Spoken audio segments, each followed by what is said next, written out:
بسم الله الرحمن الرحيم إن الحمد لله نحمده ونستعينه ونستغفره ونؤمن به ونتوكل عليه ونعوذ بالله من شرور أنفسنا ومن سيئات أعمالنا من يهده الله فلا مضل له ومن يضلل فلا هادي له وأشهد أن لا إله إلا الله وأن محمدا رسول الله صلى الله عليه وسلم وعلى آله وصحبه أجمعين. دوستای عزیز، در درس اول هستیم در نام الله سبحانه و تعالی.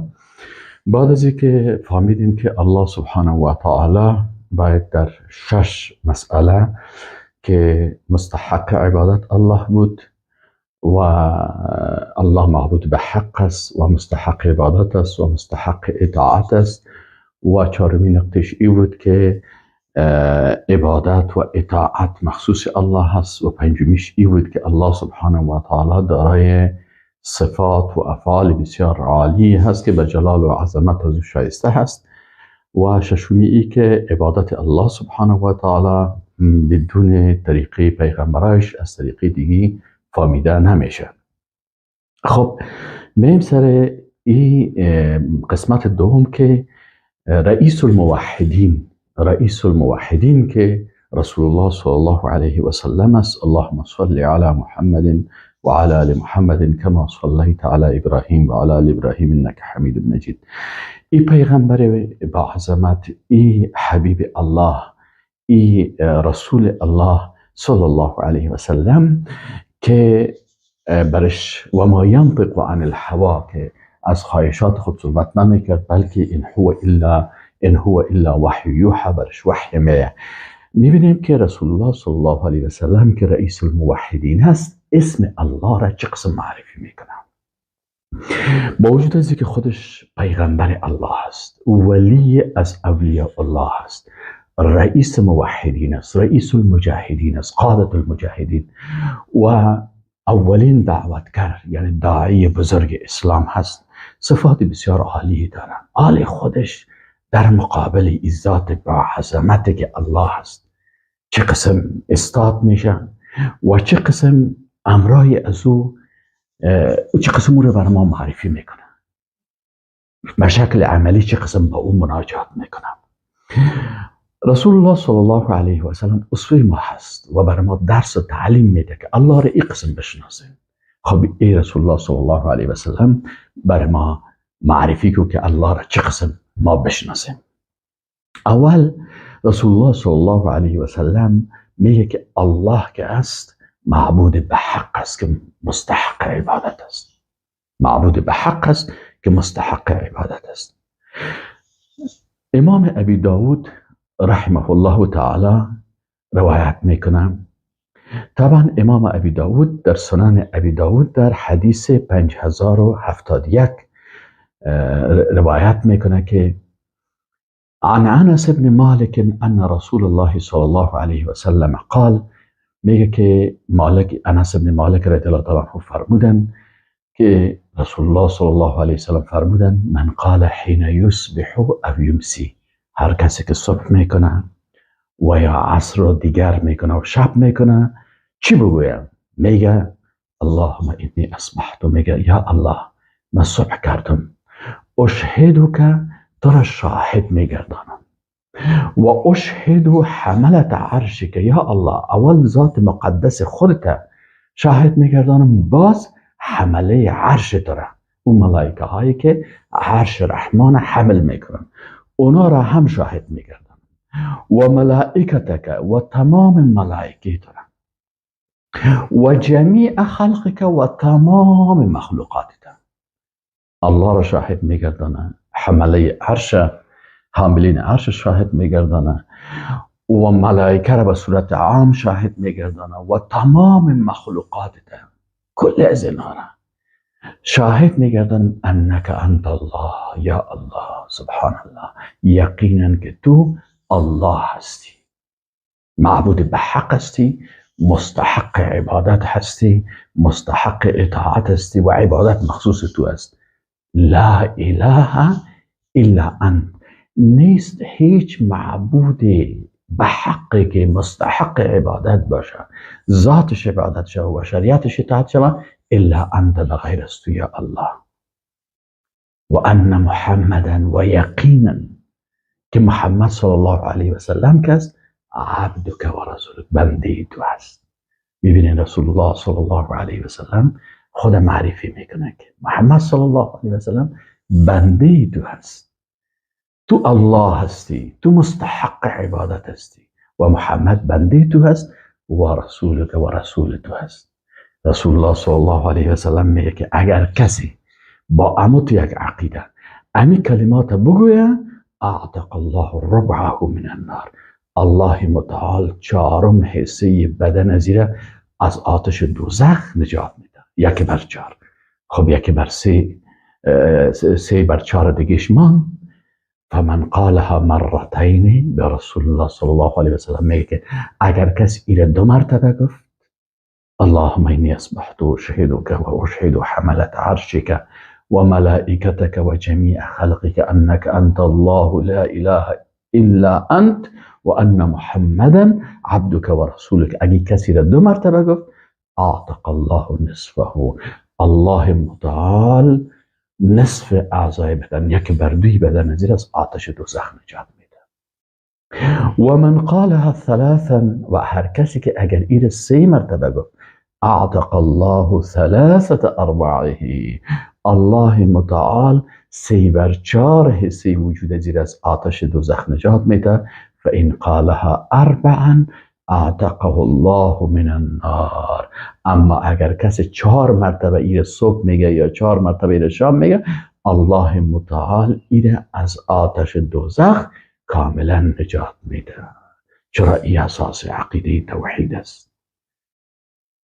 عقیده توحید است که کل اگر شاهد بگردانی که من این تو یک عقیده دارم، انک انت الله، تو الله هستی، تو خالق ذوالجلال هستی و محمد صلی الله علیه و سلم بنده و رسول تو هست. در قسمت رسول الله صلی الله علیه و سلم یعنی افراط و زیاده روی مثل که دیگه امت ها کردن، یکی قبر پیغمبر خدا عبادت کرد، یکی مجسمه ساخت و عبادت کرد، یکی او را گفت که تو بچه الله. این افراط ها را نمیکنن، بلکه عقیده می داشته باشه که رسول الله صلی الله علیه و سلم و تمام پیغمبرها بنده الله هستند و رسول الله هستند. سبحان الله.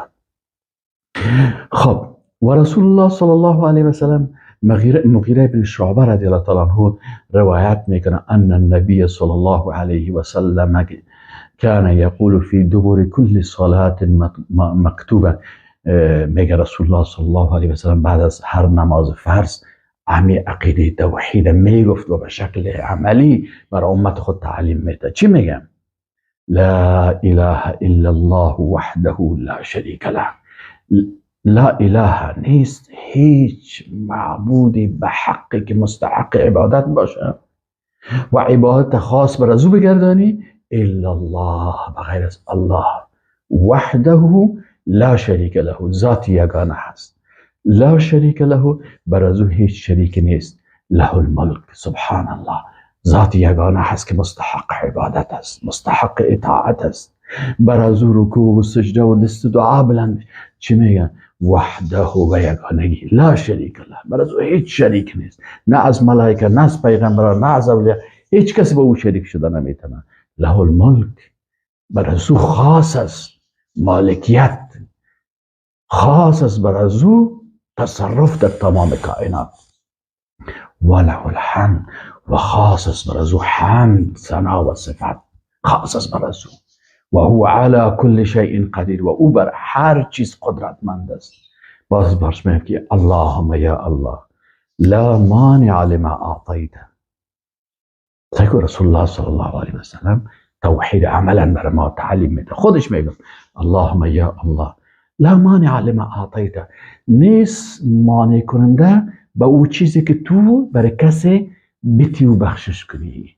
یعنی الله، یا الله اگر برای یک کسی چیزی بیتی، صحت بیتی، عافیت بیتی، عزت بیتی، خلافت بیتی، امامت بیتی، سیاست بیتی، قدرت بیتی، حکومت بیتی، لا مانع لما اعطیت ولا معطی لما منعت. اما برای کسی که تو چیزی نتی، وقتی که تو عزت نتی، تو ایمان نتی، تو هدایت نتی، هیچ کسی بر ازو داده نمیتونه چیزی.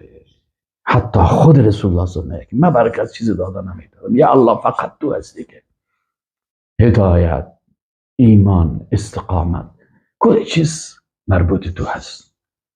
اللهم لا مانع لما اعطيت ولا معطي لما منعت ولا ينفع ذا الجد منك الجد. و منفعت نمیکنه بر صاحب سرمایه، انسان سرمایه دار و مالدار، من که از تو الجد و سرمایش هیچ منفعتی از تو نمیکنه که او را نجات بده. اللهم الا که این انسان سرمایه خدا در راه تو و رضایت تو مطابق حکم تو استعمال بکنه، اونجا باز مالش به دردش میخوره، در غیر از به دردش نمیخوره. ببین رسول الله صلی الله علیه و سلم الله را بر ما معرفی میکنه. الله کدام ذات است؟ لا اله الا الله. الله کدام ذات است؟ وحده لا شریک له. الله کدام ذاتی است؟ له الملک. الله کدام ذاتی است؟ له الحمد. الله کدام ذاتی است؟ و هو علی کل شیء قدیر. الله کدام ذاتی است؟ ذاتی است که لا مانع لما اعطا، که کسی مانعت کرده نمیتونه با چیزی بده، چیزی که او برای انسان بده هیچ کس نمیتونه مانعت بکنه. الله کدام ذاتی است؟ ذاتی هست که لا معطی لما منع، چیزی داده کس نمیتونه وقتی که او منع بکنه. الله کدام ذاتی است؟ الله ذاتی هست که سرمایه دار نمیتونه که برش منفعت برسانه، نمیتونه برش منفعت برسانه که او را از عذاب الله، از سختی ها، از مرگ، از این چیزا نجات بده. این چیز نمیتونه. بس این قسم رسول الله صلی الله علیه و سلم بر ما الله را معرفی کرد، باید این قسم الله را بشناسیم با یگانگیش. امام مسلم رحمه الله. خب دوم رسول الله صلی الله علیه و میگه که الله سبحانه و تعالی ذات است که عبادت و اطاعت مخصوص از او هست.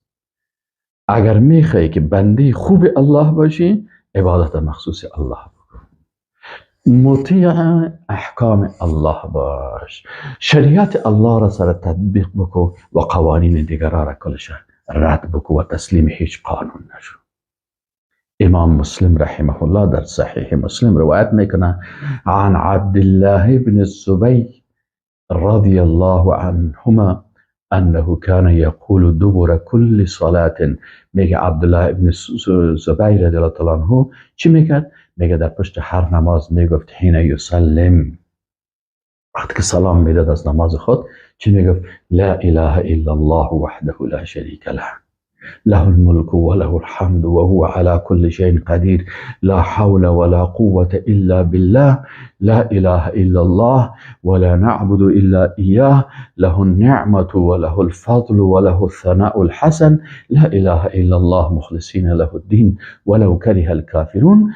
قال ابن الزبير وكان رسول الله صلى الله عليه وسلم يهلل بهن دبر كل صلاة مكتوبة.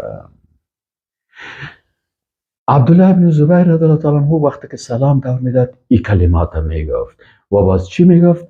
میگفت این چیزم از دل خود نمیگم، رسول الله صلی الله علیه و سلم امی قسم تحلیل، امی کلمات بعد از هر نماز فرض میگفت، من به رسول الله صلی الله علیه و سلم اقتدا میکنم و آنچه که رسول الله صلی الله علیه و سلم میگه من هم میگم و عقیده من امی قسم که رسول الله صلی الله علیه و سلم عقیده داشت برای ما تعلیم داده بود، امی قسم عقیده دارم.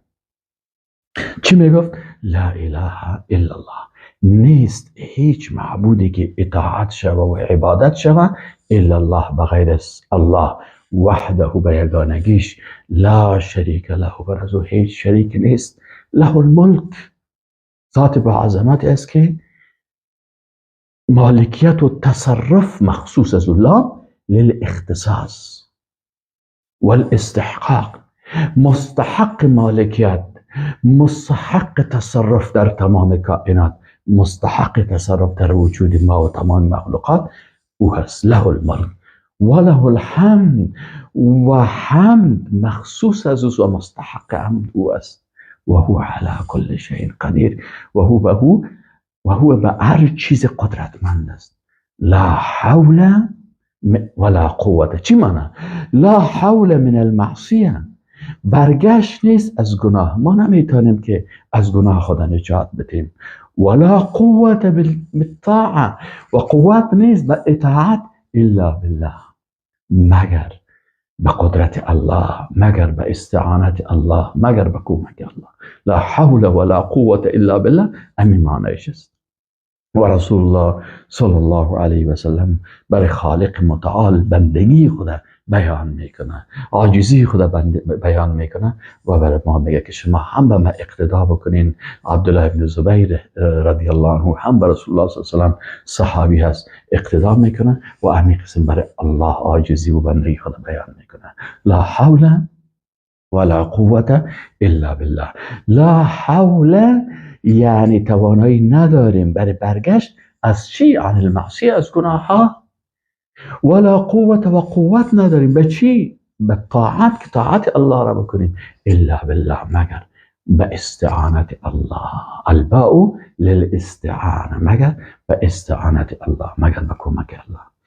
لا اله، نیست هیچ معبودی به حقی که مستحق عبادت باشه الا الله. باز تکرار میکنه، الا الله، و غیر از الله.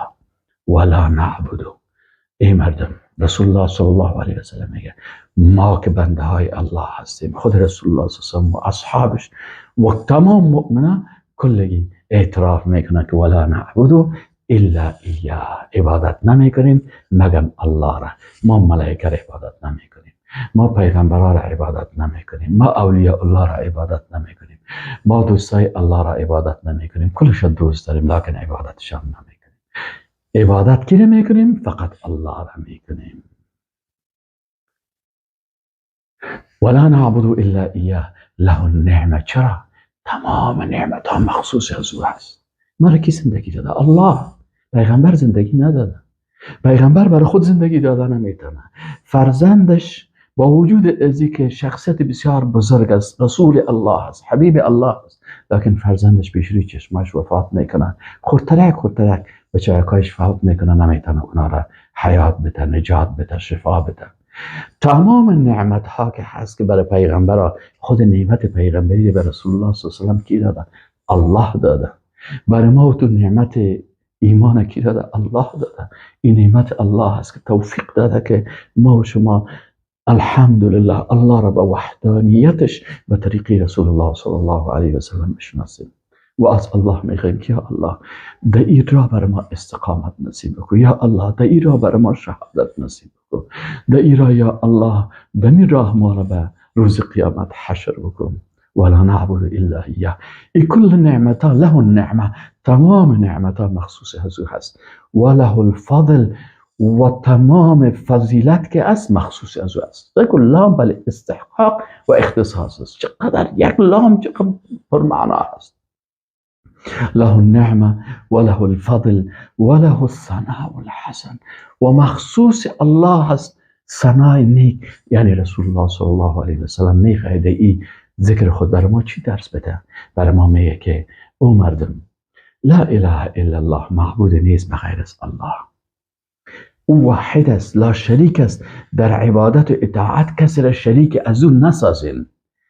مالکیت و تصرف و قدرت اصلا مخصوص از او هست، هم مخصوص از او هست. او بر هر چیز قدرت داره.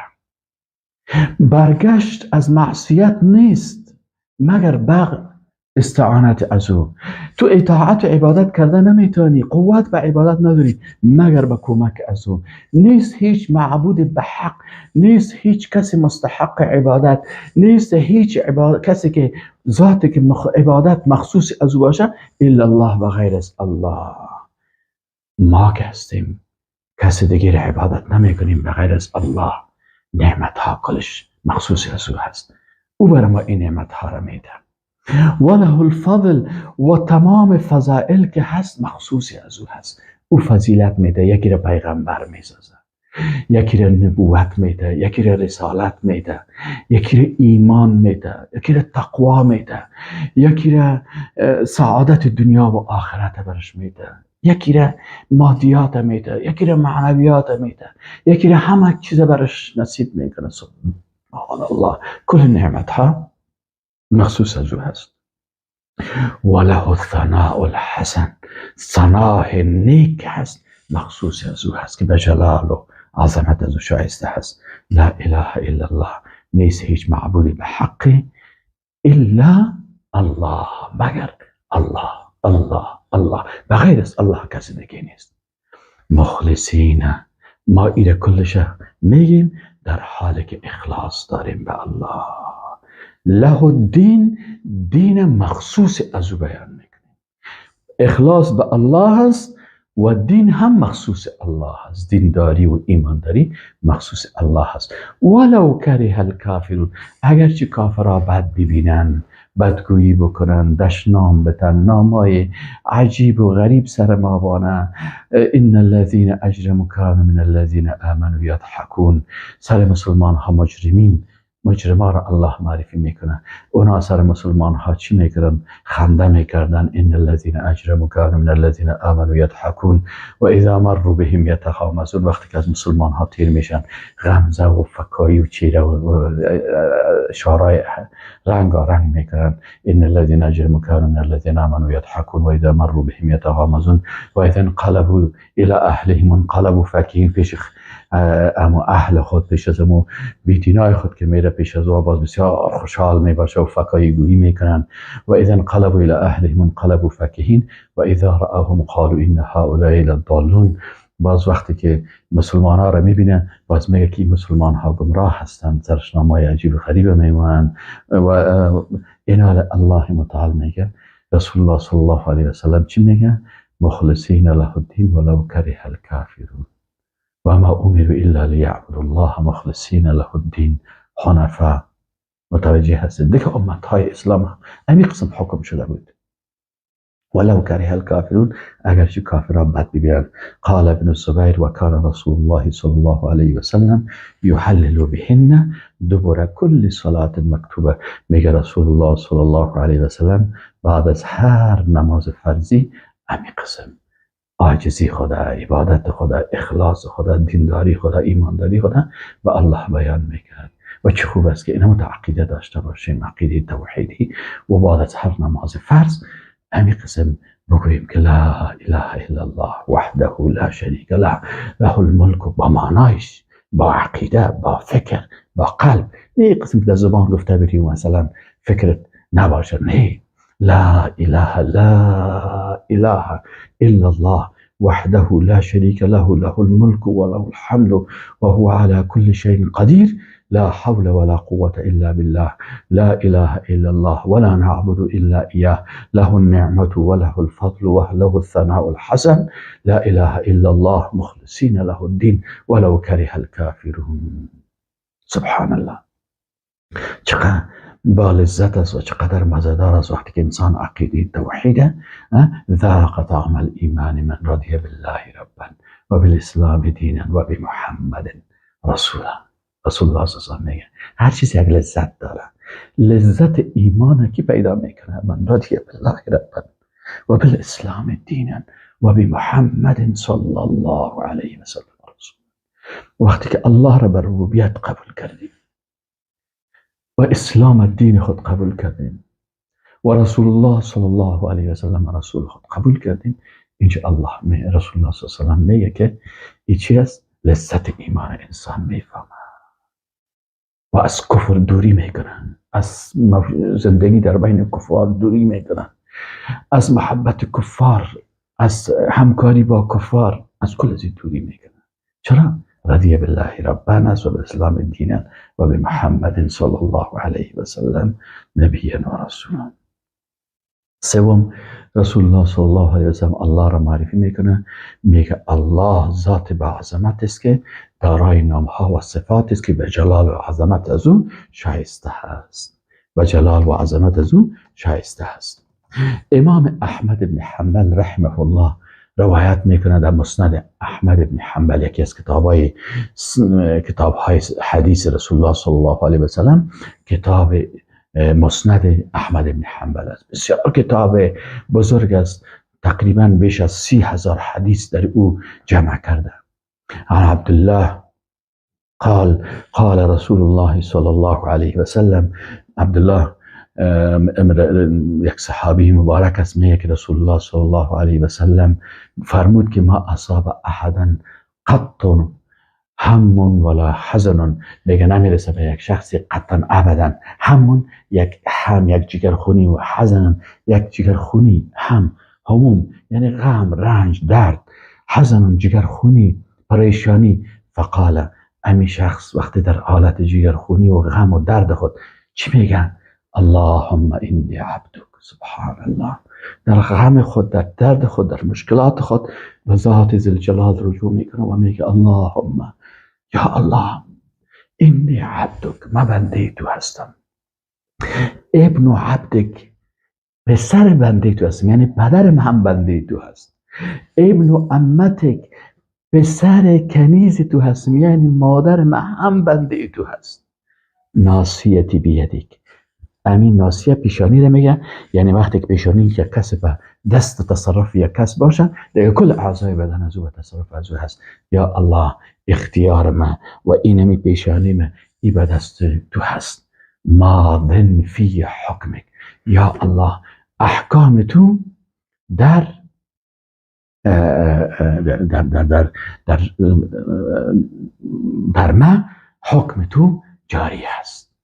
دوستان عزیز، وقتی که میگیم که ناصیتی بیده، ید به الله نسبت میدیم دوستان، هیچ وقت مخلوق در اینجا در نظر خود نمیریم.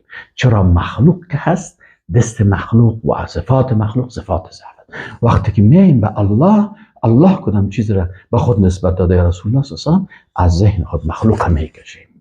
اما قسم ید الله هست، دست الله هست که به جلال و عظمت شایسته است. تشبیه با مخلوق نمی کنیم، تمثیل نمی کنیم. تشبیه با مخلوق شرک است. مثالش به مثل دادن به مخلوق شرک است. این کارا را نمی کنیم. فقط مثل اصحاب رسول الله صلی الله علیه و سلم، وقتی اونا یک صفت الله را بیان میکردن، مخلوق از ذهن خود سم انداختن. هیچ مخلوق در ذهنشان خطور نمیکرد. ما از ذات ذوالجلال گپ میزنیم. پیشانی من در ید الله هست. چه قسم از ید الله، دست الله؟ همون قسم که به جلال و عظمت شایسته هست و با هیچ چیز، هیچ مخلوق مشابهت و مماثلت نداره. سبحان الله. ماضن فی حکمک، باز این میگه یا الله، در من حکم تو جریان داره. عدل فی قضاءک، فیصله تو یا الله در قسمت ما عادلانه هست. اگر با حکمت مصیبت میتی، با رحمت هزاران نعمت دیگه به ما میتی. اگر یک دروازه را با حکمتت بسته میکنی، با رحمتت هزاران دروازه را باز میکنی. ز حکمت گر ببندد دری، و رحمت گشاید هزاران دری. خب، اللهم انی عبدک ابن عبدک ابن امتک ناصیتی بیدک ماض فی حکمک عدل فی قضاءک، عادلانه هست در مورد من قضاوت تو. آلی انسانی که غم داره و درد داره، یا عاجزی خدا و بندگی خدا و قدرت الله را و تسلیمی خدا به الله وقتی که بیان کرد، آل چی میگه؟ اسألک بکل اسم هو لک، یا الله، من تو را سوال میکنم با تمام نامهایی که بر تو هست.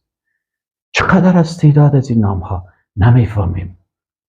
رسول الله صلی الله علیه و تشریح میکنه اسألک بکل اسم، تو را سوال میکنیم به اون نامهایی که یا الله تو داری، با کل از اون نامهای تو را سوال میکنم، یعنی توسل میکنم به نامهای تو، به تمام نامهای. این طریقه رسول الله صلی الله علیه و سلم است در توسل کردن به نامهای الله سبحانه و تعالی. اسألک بکل اسم هو لک سمیت به نفسک، اون نامهایی که خودت ذات با عظمتت به اون نامگذاری کردی. او علمته احدا من خلقک، یا از این نامهایی که برای خود نام گذاشتی با تعلیم دادی بعض از یکی از مخلوقات، به ملائکه باشه، به نبیین باشه، برای از اینا. و اون نامها به کل عظمت را سوال میکنم. او انزلته فی کتابک، یا اون نامت نازل کردی در کتابت، در قرآن عظیم شان، و یا به وحی خفی به رسول الله صلی الله علیه و سلم گفتی. او استأثرت فی علم الغیب عندک، یا الله، اون نامی که او را در علم غیب خود نگه کردی و برای هیچ کس را تعلیم ندادی. از این موضوع میشه که نامهای الله بسیار زیاد است. ما و شما صرف اما قدرش میفهمیم که در قرآن و سنت برای ما و شما بیان شده، اما باقی ماندی از اون نمیفهمیم. لکن با تمام از این نام ها توسل میکنیم برای الله. چی میگیم؟ ان تجعل القرآن ربیع قلبی، این که یا الله اول قرآن عظیم الشان سیراب کننده قلب ما بگردانی. این قلب حزین، این قلب جگرخون، این قلب درد داره، کی میتونه سیراب بسازه از رحمت الله که کل درد و رنجش خلاص بسازه؟ قرآن عظیم الشان. ان تجعل، یا الله تو قرآن عظیم الشان ربیع قلب ما بگردان. ربیع یعنی مثل چشمه آبی که سیراب میگردانه. و نور صدری، و نور تمام سینه ما بگردان. اول قلب است، باز تمام سینه انسان است. تخت سینه است، تخت سینه بگرد. اینال ربیع قلب، ان تجعل القرآن ربیع قلبی و نور صدری و جلاء حزنی و دور کننده غم ما. قرآن بگردم که وقت ما آیات قرآن برای ما شفا و رحمت باشه. و ذهاب همی، و دور کننده و برنده چی؟ امو هم و تشویش و امو چیزایی که مثلا ما دپریشن دارم، الا مگر ای که رسول الله صلی الله علیه و سلم میگه الا اذهب الله همه و حزنه. وقتی که این قسم به الله رجوع بکنه و این قسم کلمات بگویه و این قسم توسل بکنه، مگر ای که الله تمام جگرخونی و غمش و این تنشن میگن، تنشن و دپریشن و غصه و تشویش و کلش الله متعال از بین میبره. و ابدله مکانه فرحا.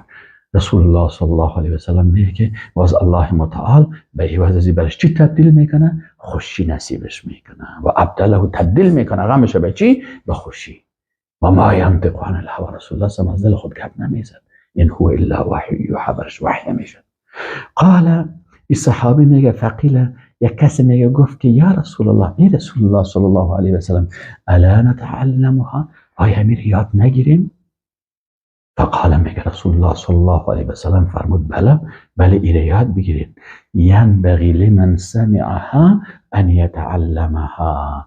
مناسب است برای هر کسی که ایره میشنوه ایره یاد بگیره. یعنی رسول الله صلی الله علیه و سلم میگه که این نسخه برای دفع حزن و سختی، این نسخه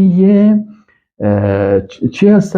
این نسخه روانی، این طب روانی قرآنی، این طب روانی نبوی برای کلگی هست. هر کسی که از امت رسول الله صلی الله علیه و سلم با ایمان و عقیده درست اینه میشنوه و به ایمان می داشته باشه و اینه یاد میگیره، امیر برای شفا و رحمت است. سبحان الله. الله را معرفی کرد که الله ذاتی هست که دارای نام هاست. ما شما گفتیم الله را رسول الله چه قسم معرفی کرد؟ که دارای نام ها و صفات هست که مخصوص از او هست. بعضش در قرآن بیان کرده، بعضش در سنت بیان کرده، بعضش برای یکی از بنده های خود، برای یک پیغمبر تعلیم داده، برای یک ملائکه تعلیم داده و بعضش در علم غیب خود چی کرده؟ حفظ کرده. رسول الله صلی الله علیه و الله را این قسم معرفی میکنه. چهارم، رسول الله صلی الله علیه و سلم میگه که الله ذاتی است که عبادت از او راه برای عبادتش نیست مگر از طریق پیغمبرایش. همه قاعده قبلی. یعنی چی؟ یعنی اگر تو میخوای عبادت الله را بکنی باید به طریقه رسول الله صلی الله علیه و سلم بکنی. چرا در کلمه ما میگیم که لا اله الا الله محمد رسول الله صلی الله علیه و سلم؟ چون در کلمه سه تعهد میکنیم. لا اله، نیست هیچ معبودی که ذاتش عبادت شود، نیست هیچ معبودی به حق که شریعت از او اطاعت شود. این دو تعهد. تعهد سوم چی است؟ محمد رسول الله. یا الله به غیر از ذات تو کس دیگر عبادت نمی کنیم، به غیر از شریعت تو اطاعت کسی را نمی کنیم، قوانین دیگر را نمی پذیریم. و یا الله عبادت و اطاعت تو را به طریقی کی می کنیم؟ محمد رسول الله صلی الله علیه و سلم می کنیم.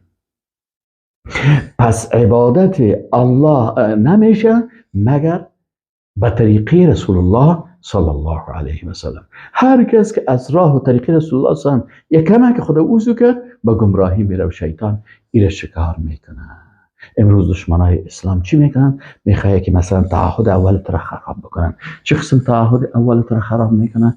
که مثلا تو را میگه که عبادت به غیر الله بکو. به هزارها طاغوت پیدا شدن که ادعا میکنن برای من سجده بکو، برای من رکوع بکو، سر برای من خم بکو.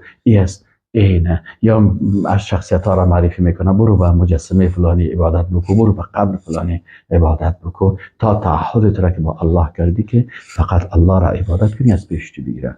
یک تعداد دیگه کوشش میکنه که به عوض شریعت الله قانون غیر الله را که این تواقیت نمیده میشه این سر تو تطبیق بکنه. مثلا میگه که اگر تو در ملک ما میایی و میخوایی که در اینجا تو چی کنی، تو قبول شوی، باید دست سر همون کلامی که ایمان داری سر از اون دست تبان سر قرآن و بگو که معنی قانون از اینا را که ضد شریعت الله هست، ضد دین الله هست، ضد طریقه رسول الله صلی الله علیه و است، این ما اطاعت میکنم. این تعهد تمشکنانه. و سوم ای که بسیاری کسایی هستن که طریقه های را میسازن، راه های را میسازن که با راه رسول الله صلی الله علیه و سلم در تضاد باشن و مردم هم میگن که بیاین به ایران. این مشکل است. رسول الله صلی الله علیه و سلم چی میگه؟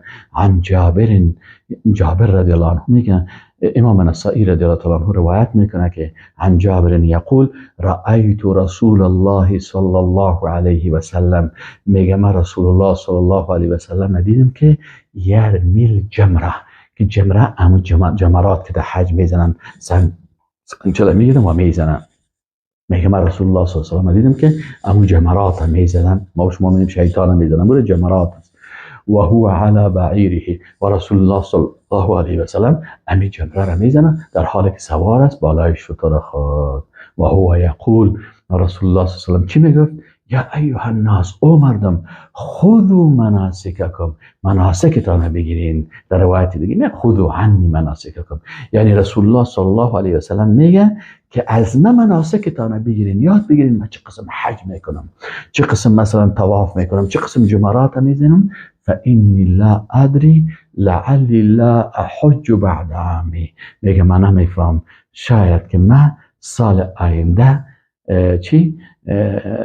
باز حج نکنم. یعنی ممکن است که سال آینده من رحلت بکنم، موافات بکنم و شما باید مناسکتان از من یاد بگیرین.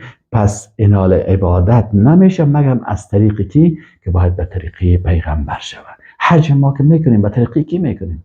اونجا خدا قرآن آمده که حج بالای مسلمان ها فرض است، نه؟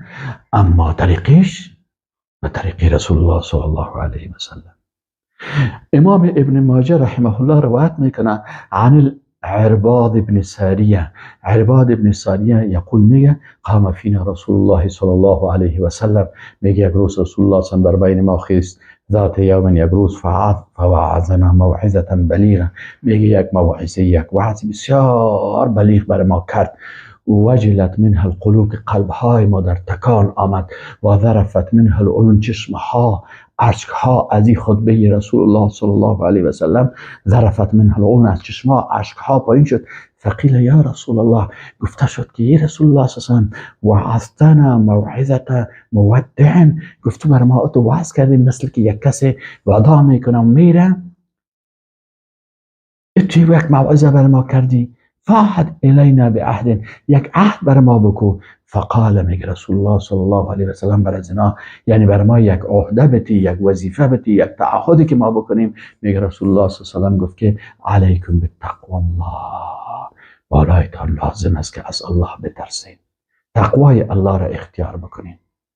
و السمع و الطاعه، و سمع و طاعت بکنین وقتی که امیرتان، خلیفهتان مؤمن باشه، مسلمان باشه، شریعت الله را تطبیق میکنه و نافذ میکنه، نه قانون مخلوقات. به این خلیفه یا به این امیر مؤمنین، این کسی که در سر شما تعیین میشه، و این عبد حبشی، اگرچه امیرتان، خلیفهتان یک غلام سیاپوست حبشی باشه،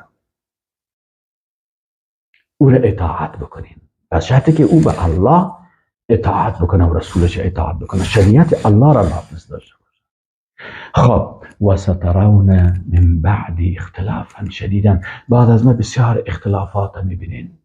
فعلیکم بسنتی، طریقی مرا بگیرین، لازم است به طریقی ما برین، در غیر از او از طریقی ما اگر دور میشین چی میشین؟ گمراه میشین. لازم بگردانین سنت مرا و سنت الخلفاء الراشدین المهدیین و سنت خلفای راشدین. خلفای راشدین بعد از رسول الله صلی الله علیه و سلم خلافت اسلامی را تطبیق کردند. خلافت ابوبکر صدیق، خلافت عمر فاروق، خلافت عثمان ذی النورین، خلافت علی بن ابی طالب. این سنت خلفا را بگیرین، عضوا علیها بالنواجذ، ایره با امیدم داره نواجستم، مثل که یک چیز میخوایی که شخ محکم بگیری خطا نخواه، ایره با این دندانای این بغلی کسی نواجد این کارش میگیری سخت. امی قسم سنت رسول الله صلی الله علیه و سنت خلفای راشدین امی قسم با کم بگیرین و منهج از ما زندگی بکنین.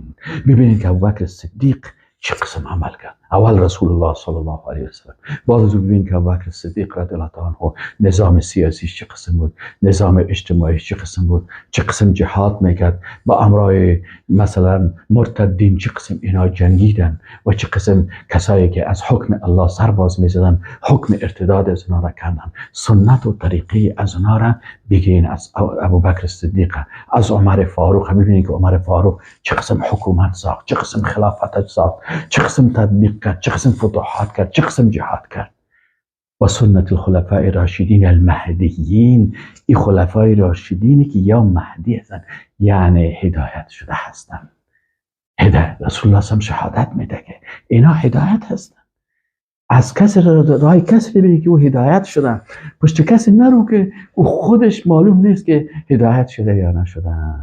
سنتی به سنتی و سنت الخلفاء الراشدین المهدیین، عضوا علیها بالنواجذ و ایاکم والامور المحدثات، احتیاط بکنین، خود محافظت بکنین از بدعت ها و چیزهایی که نوآوری میشه. بعضی کسا عبادت های ساختگی پیدا میکنن، راه های ساختگی پیدا میکنن، احزاب ساختگی جور میکنن که او مخالف شریعت الله هست، گروه های جور میکنن که مخالف قرآن و سنت خلفای راشدین هست، خود توتا و پارچه میکنن. شما از این محدثات از اینا دوری بکنین. فإن كل بدعت ضلاله، باید یقینا بدانین که هر نوآوری در دین گمراهی هست. در دین چیز نو، چون دین الیوم اکملت لکم دینکم، دین تکمیل شده، عبادت ها بیان شده، رسول الله صلی الله علیه و سلم او عبادت ها را کردن، دیگه عبادت جدید نیست. وقتی که کسی عبادت دیگی در دین پیدا میکنه این عبادت نیست، بدعت است و هر بدعت گمراهی هست. و ما شما در هر رکعت نماز میگیم غیر المغضوب علیهم ولا الضالین، یا الله ما را مغضوب علیهم نساز، عالمی که عمل نمیکنه، و الضالین و کسی که بدعتکار است و در دین چیزای نوآوری میکنه. و السلام علیکم و رحمت الله و برکاته.